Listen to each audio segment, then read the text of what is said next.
वाई बाजार येथे मोठ्या प्रमाणावर घरकुल घोटाळा, नियमांची पायमल्ली। घरकुल योजनेमुळे अनेकांना त्यांच्या स्वप्नातील घर साकार करण्याची संधी मिळते। त्यामुळे केंद्र सरकारकडून पंतप्रधान आवास योजना, शबरी आवास योजना राबवण्यात येते। या योजनेमुळे गरजू लोकांना त्यांच्या हक्काचे घर मिळण्यास मदत होते। परंतु वाई बाजार येथे या घरकुल योजनेबाबत धक्कादायक प्रकार समोर येत आहे। ज्या लाभार्थ्यांना घरकुल असून त्यांना वारंवार घरकुल मिळत आहे। इतकेच नव्हे तर अविवाहित मुलांना सुद्धा लाभ दिल्याच्या चर्चा ऐकायला मिळत। घरकुल मंजुरीकरिता ग्रामपंचायत कर्मचारी पैसे घेत असल्याचा आरोप नागरिकांनी केला आहे। ग्रामपंचायत सदस्यास याचा भ्रष्टाचारात सहभाग आहे। घरकुल योजनेचा फायदा घोटाळे वाई बाजार ग्रामपंचायतमध्ये चालत आहे। गरजू कुडाचे मातीचे घर असलेल्यांना किंवा बेघरांना घरकुलाचा लाभ मिळत नसल्याचा आक्रोश जनतेकडून होत आहे। वाई बाजार ग्रामपंचायतमध्ये सर्व नियमांची पायमल्ली होत असल्याचं बोलल्या जात आहे।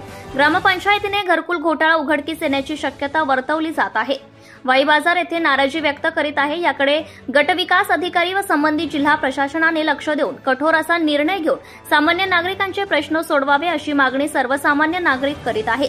महाराष्ट्र स्टार न्यूज 1 प्रतिनिधी Avinash Pathade, Mahurgad. Subscribe now and press the bell icon. Never miss an update.